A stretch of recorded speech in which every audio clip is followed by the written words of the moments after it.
Philp. This bill broadens the definition of affordable housing to include starter homes costing up to £450,000 in London. How can a property costing 17 times the average UK salary be classed in anyone's mind as affordable? Well, I think the point is the maximum price is 450,000. The hope is there will be many homes to buy which are much less than that. And of course, the 20% discount is itself a welcome step.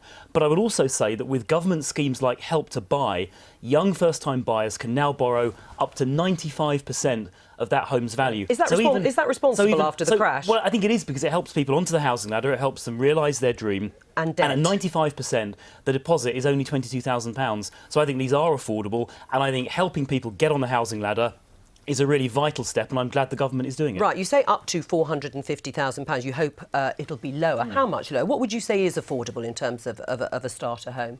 Well, look, it depends on people's personal circumstances and income, and of course it depends on whether there's one or two earners in the household. And let's not forget that outside London, which is of course, 80% or 85% of the country, it's up to £250,000. So I think these are really welcome steps that will help young first-time buyers get onto the housing ladder. Yeah, and I accept that obviously there's a massive difference. I'll come on to you, John Healy, a massive difference between London and the South East and other parts of the country. But starter homes will be sold at a 20% discount, as you said, to first-time buyers under the age of 40. But according to the housing charity Shelter, by 2020, someone trying to buy a starter home in London will need an annual salary of £77,000 and a deposit of £98,000. So when you say it's got to be affordable and it depends on people's incomes, it's only for the rich. Well, look, I don't accept that analysis. Firstly, it ignores Hang on. So you don't accept the housing charity Shelter's analysis? No, I don't, because they've ignored the Help to Buy scheme, which gives you a 95% mortgage, so the deposit isn't as high as they said. It's much lower, £22,500. Secondly, it ignores the fact that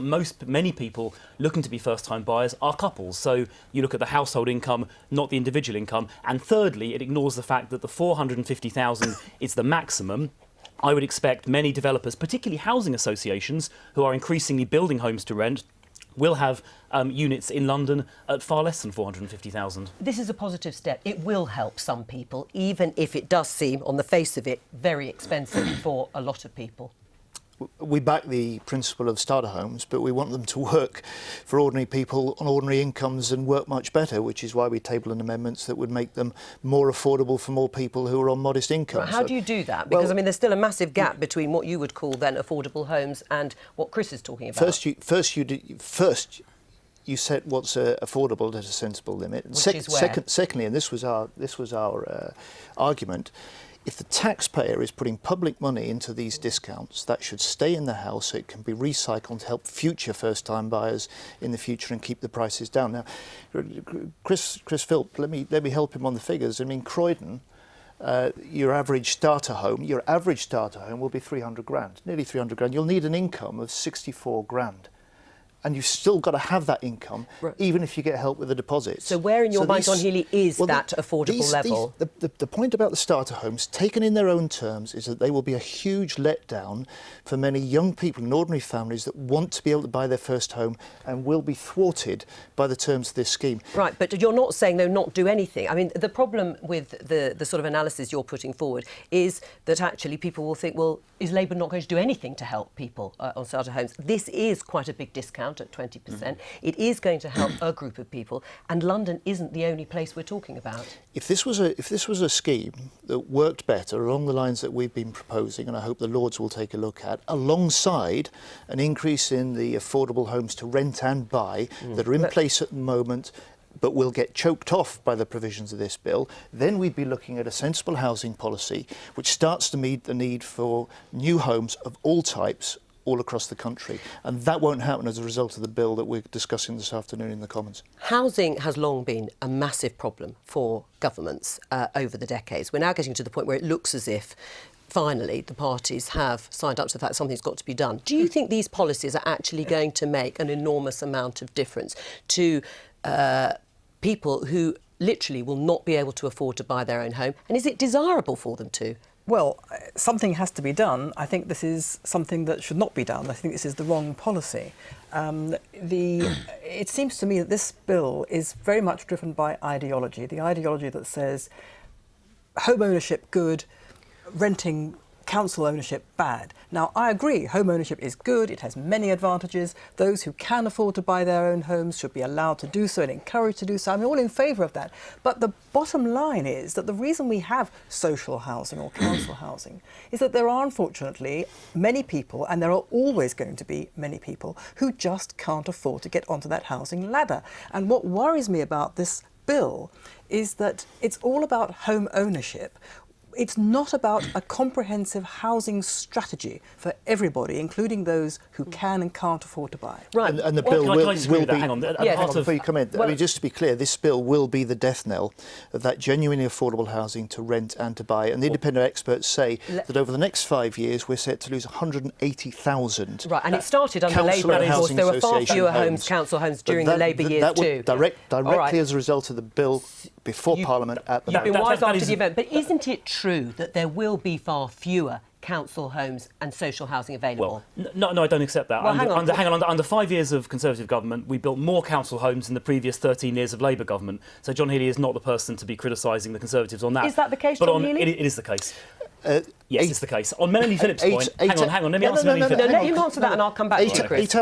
8 out of 10 of those homes, those new council homes built in the last 5 years, were commissioned by Labour, funded by Labour when I was the Labour Housing Minister. You inherited the programme we had started and now you've stopped it. Do you support that programme though, Chris? I mean, in your mind, if we're talking about ideology, is it right? Should there be more council homes and social housing? Well, of course there should be social housing, and of course people who... I said more. Should there be more social housing and should there be more of a focus on council housing? And the government and the Mayor of London have built a huge number of affordable, including social rented homes, over the last 5 years, and that should continue. But to Melanie Phillips' point, one of the problems we've got in this country is we're not building enough homes. So even before we start arguing about social or starter homes or whatever, we need to just build more homes full stop. And actually the very first, the heart of this bill is a plan to build more homes on brownfield land to alleviate the problems we're talking about. So that's a welcome first step. On the home ownership point, 86% of our fellow citizens aspire to own their own home. And what this bill does is helps them realise that dream. Not all of them. 86% want to own their own home. Yeah, but it doesn't help all of that number of people buying. As many as we can. Right, but it's about reality. And what I'm saying is you wouldn't quite answer whether you think there should be more focus on council homes and social housing. What about the private rental sector? You say it is desirable. People aspire to own their own homes. It's easy for people who have their own homes to say people should look at a more affordable rental sector. But shouldn't they? What is being done in this bill for the private renting sector? Well, the private rental sector has increased enormously over the last 7 or 8 years, both under the last government and the Conservative one. It's gone up by 1.6 million units. So, to be honest, it's a sector which is on its own already burgeoning. And my concern, to be honest... Because people can't afford to buy. Because people can't afford to buy. And that is absolutely right. And that is precisely the problem, and it's a real problem, which this bill attempts to address, partly by building more homes, and secondly, by making home ownership more accessible, not totally accessible, but more accessible by things like starter homes. I mean, John Healey, the Local Government Association revealed last week that 475,000 homes have been given planning permission. Planning permission, yes, they haven't been built in England, and that is an all-time record. So you must say the government has done something right there. Well, there are permissions in place. We want to see the builders building those homes. But above all, as I said earlier, we have to have a wide range of homes that are genuinely affordable both to rent and buy. And the single exclusive, extreme emphasis on starter homes which will be beyond the reach of many young people, this simple exclusive emphasis, which is political, and it's not good housing policy, it's not good economics, but it is, and it will prove in my view to be bad politics as well, is shutting out the range of housing need that we need across the board. And if Chris Philp really believed that more social homes, more council and housing association homes to rent are needed in this country, you simply wouldn't be able to support the bill. You simply wouldn't be able to do it because it will lead to a huge loss in the very homes that are needed more than ever. I'm going to let you respond very briefly before I ask John Healey something. Well, I don't think it will. I think this bill doesn't, in no way, attacks affordable homes for rent. It simply seeks, in addition to promoting affordable social homes for rent, also starter homes. And historically, over the last 10 or 20 years, affordable homes have only been defined, or mostly been defined, as homes to rent rather than homes to buy. And this adds in homes to buy to the affordable mix, and I think that's a good thing.